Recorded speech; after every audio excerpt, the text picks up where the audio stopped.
شوکت یوسف صاحب، یہ صوبے میں کیا ہو رہا ہے اور کیوں ہو رہا ہے کہ گورنر اور وزیر اعلیٰ ایک دوسرے کے خلاف اس طرح سے سخت بیانات دے رہے ہیں؟ بسم اللہ الرحمن الرحیم۔ دیکھیں جی، میرے خیال سے اگر بیک گراؤنڈ دیکھا جائے تو یہ گورنر صاحب جو ہیں یہ مختلف الیکشن لڑتے رہے ہیں، اور حلقہ بھی آپ کو پتہ ہے ڈی اے خان سے تعلق ہے، وزیر اعلیٰ کا بھی اور گورنر صاحب کا بھی۔ تو بدقسمتی یہ ہے کہ اس گورنر کو بھیجنے کا مقصد ہی صرف یہ تھا کہ یہاں پہ کنفرنٹیشن پیدا کی جائے، کیونکہ انہوں نے آتے کے ساتھ ہی کوئی اچھا جنکشن نہیں دیا، بلکہ یہی دھمکی امیز لہجہ اور اس طرح کی باتیں کی کہ جی یہ نالائق لوگ ہیں اور یہ انتشاری ہیں، اور اس طرح کی باتیں جب شروع ہوئی تو ڈیفینیٹلی وزیر اعلیٰ بھی اسی حلقے سے تعلق رکھتا ہے، تو انہوں نے ان کو جواب دیا ہے۔ اور گورنر کا عہدہ بھی یہی تقاضا کرتا ہے کہ وہ آئینی عہدہ ہے، تو آئینی حیثیت سے وہ ان کو اپنی ذمہ داریاں پوری کرنی چاہیے تھی، لیکن انہوں نے آتے کے ساتھ ہی سیاست شروع کی، اور ظاہر ہے اگر سیاست وہ کریں گے گورنر کی حیثیت سے تو پھر یہ ضرور وزیر اعلیٰ کو ان کو یاد کرانا پڑے گا کہ اس وقت حکومت یہاں پہ پی ٹی آئی کی ہے، اور جو بجٹ استعمال ہو رہا ہے وہ سارا گورنر ہاؤس کا وہ خیبر پختونخوا کا بجٹ ہے، تو اس لیے وہ میرے خیال سے یہ گورنر کو اس طرح کی بیان بازی نہیں کرنی چاہیے تھی، اور ایک اچھا ماحول پیدا کرنے کی کوشش کرنی چاہیے تھی۔ وہ ہلکے والی بات تو شوکت صاحب آپ کی ٹھیک ہے، لیکن اس سے پہلے گورنر نے جو ہے وہ گورنر کی حلف برداری کی تقریب جو تھی وہاں پر وزیر اعلیٰ نہیں گئے، تو بہتر نہیں ہوتا کہ جو ہے وہ جاتے ایک اچھا آغاز ہوتا اس ریلیشن شپ کا، ایک ورکنگ ریلیشن شپ کا؟ دیکھیں مجھے نہیں علم ہے کہ وزیر اعلیٰ کو اس میں انوائٹ کیا گیا تھا یا نہیں، کیونکہ ظاہر تقریب تھی گورنر کی، تو مجھے اس کا علم نہیں ہے کہ ان کو یہ لیکن میرے علم کے مطابق انہوں نے انویٹیشن نہیں دیا تھا، تو جب انویٹیشن نہیں دیا تھا تو میرے خیال سے پھر وزیر اعلیٰ کا جانا کوئی مناسب نہیں تھا۔ پھر دوسری بات یہ کہ میں نے آپ سے کہا کہ ایک عرصے سے اختلاف چل رہا ہے ان کے حلقے کے حوالے سے، تو پھر جب ان آئے تو ان کو بڑا محتاط رہنا چاہیے تھا، کیونکہ جیسے میں نے کہا کہ یہاں امن و امان کی صورتحال کا بھی وہ ہے، دہشت گردی ہو رہی ہے، دہشت گردی کے خلاف جنگ ہو رہی ہے، اور پھر یہ کہ بڑے عرصے سے ہمارے جو بقایا جات ہیں وہ نہیں مل رہے صوبے کو،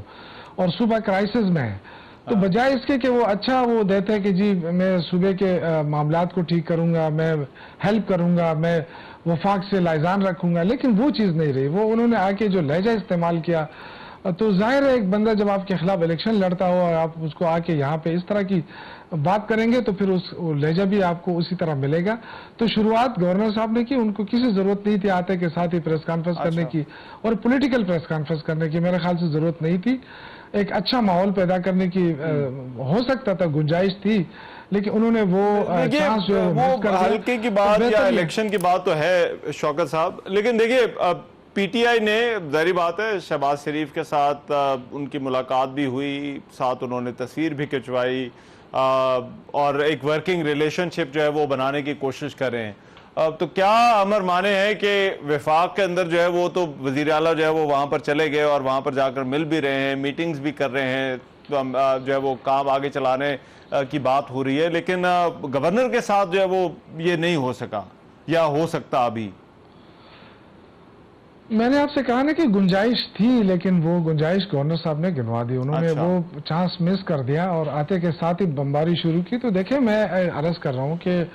یہ جو گورنر لایا گیا ہے اس کا مین مقصد ہی یہ تھا کہ وہ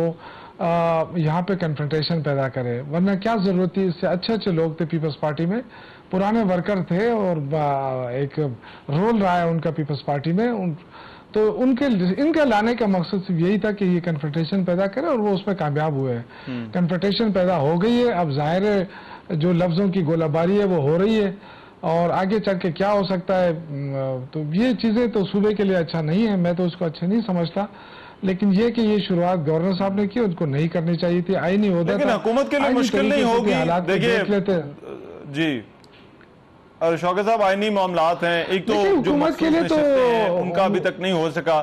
سینٹ والا جو معاملہ ہے وہ بھی ابھی تک جو ہے وہ الیکشن نہیں ہوا، اور پھر ایک ورکنگ ریلیشن شپ چاہیے ہوتی ہے آپ کو وفاق کے ساتھ بھی، گورنر کے ساتھ بھی، بہت سارے ایسے آئینی معاملات ہوتے ہیں۔ اب اس کی چھوٹی سی مثال تو یہ اسمبلی کا اجلاس جو ہے وہ اس کی ریکوزیشن پہ جو ہے وہ دستخط کرنے ہیں لیکن وہ نہیں ہوئے, اس کے بغیر جو ہے وہ اب اجلاس ہو گیا. تو یہ تمام کے تمام یہ بہت سارے ایسے معاملات ہوتے ہیں جہاں پر آپ کو جو ہے وہ اکٹھے چلنا پڑتا ہے. تو مشکل لگ رہا ہے حکومت کو؟ دیکھیں یہ تو آپ کی بات درست ہے, لیکن یہ آپ دیکھیں کہ گورنر جو ہے ایز خود کوئی اسمبلی کا اجلاس نہیں بلا سکتا, اسپیکر بلا سکتا ہے, اسپیکر کے پاس یہ اختیار ہے. تو ایسے کوئی میں تو یہ اگین کہہ رہا ہوں کہ یہ آپ کی بات درست ہے, اور ہونا تو یہی چاہیے تھا کہ ایسا گورنر ہوتا جو صوبے کے معاملات کو سمجھتا اور اس وقت سیاست کو پس پش ڈال کر صوبے کے معاملات کو حل کرنے کی طرف جاتا. لیکن بدقسمتی سے وہ اس صوبے سے تعلق ضرور رکھتے ہیں لیکن رہتے اسلام آباد میں ہیں. ان کی پوری سیاست اسلام آباد کی ہے. آپ دیکھیں شروع سے لے کے اب تک وہ نگران میں بھی رہے اور وہ خاص ٹرین ہو کر آئے کہ وہ کس طرح علی امین صاحب کو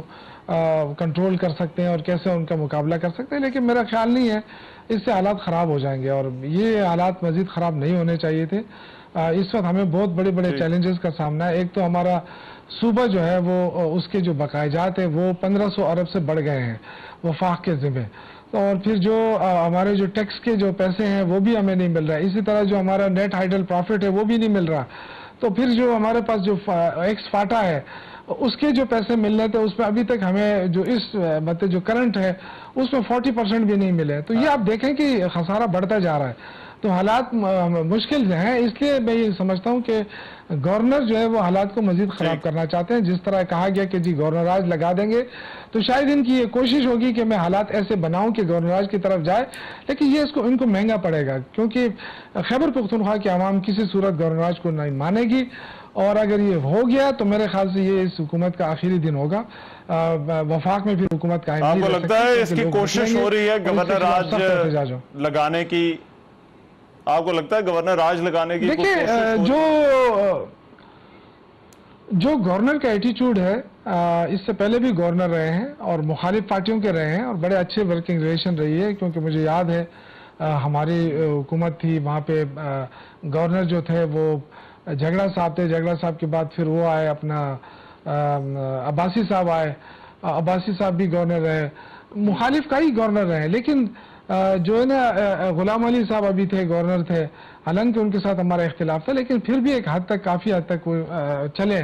لیکن انہوں نے آتے کے ساتھ ہی جو ایک میڈیا کے اوپر بھی آ رہا تھا, آپ نے پتا ہے کہ جی گورنر راج لگ سکتا ہے,